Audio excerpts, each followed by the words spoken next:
ಮುಂಗಾರು ಆಗಮನ ಇಳಿಗೆ ಖುಷಿ ತಂದಿದೆ. ಜಸ್ಟ್ ಒಂದು ವಾರದ ಹಿಂದೆ ವಾ ಶೆಕೆ ಮಾರ್ರೆ ಅಂತ ಹೇಳುತ್ತಿದ್ದ ಜನ ಈಗ ವಾ ಬರ್ಸಾ ಮಾರ್ರೆ ಅಂತ ಹೇಳುವಷ್ಟು ವಾತಾವರಣ ಬದಲಾಗಿದೆ.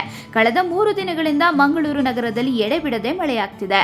ಮಳೆಗಾಲದ ದಟ್ಟವಾದ ಮಳೆ ಮಂಗಳೂರು ನಗರವನ್ನ ಆವರಿಸಿದೆ. ಮಂಗಳೂರು ಪ್ರವಾಸಿಗರಿಗೆ ಮಿನಿ ಊಟಿಯ ಅನುಭವವನ್ನ ನೀಡುತ್ತಿದೆ.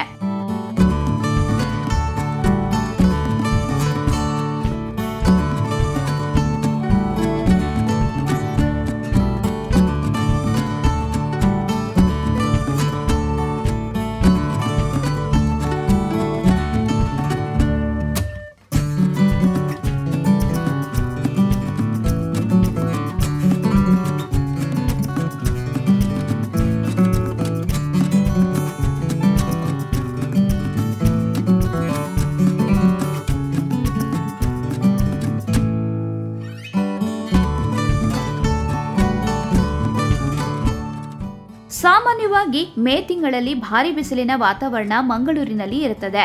ಮಂಗಳೂರಿನಲ್ಲಿ ಬಿಸಿಲಿರುತ್ತದೆ ಅಂದುಕೊಂಡು ಮಂಗಳೂರಿಗೆ ಬಂದ ಪ್ರವಾಸಿಗರಿಗೆ ಮುಂಗಾರು ಮಳೆ ಖುಷಿಯನ್ನ ತಂದಿದೆ. ಮಂಗಳೂರಿನ ತಣ್ಣೀರುಬಾವಿ ಬೀಚ್ನಲ್ಲಿ ಮಳೆಯ ಹಿನ್ನೆಲೆ ಪ್ರವಾಸಿಗರ ಸಂಖ್ಯೆ ಕಡಿಮೆಯಾಗಿದೆ. ಬೀಚ್ನ ಕುರ್ಚಿಗಳು ಖಾಲಿಯಾಗಿದೆ.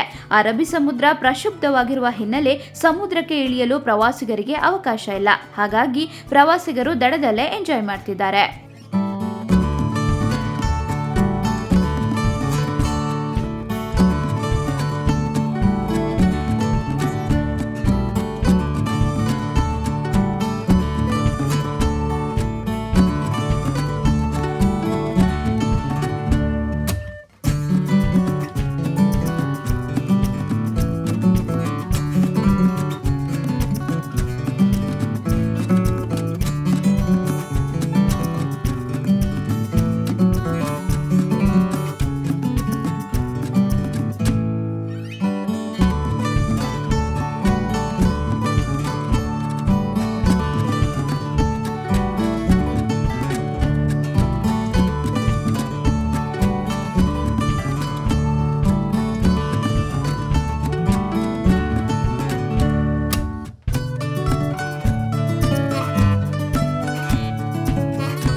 ಹನಿ ಹನಿ ಮಳೆಯ ಜೊತೆಗೆ ಬೀಸುವ ತಂಗಾಳಿಗೆ ಮೈಯೊಡ್ಡಿ ಪ್ರವಾಸಿಗರು ಬೀಚ್ನಲ್ಲಿ ಮಜಾ ಮಾಡ್ತಿದ್ದಾರೆ.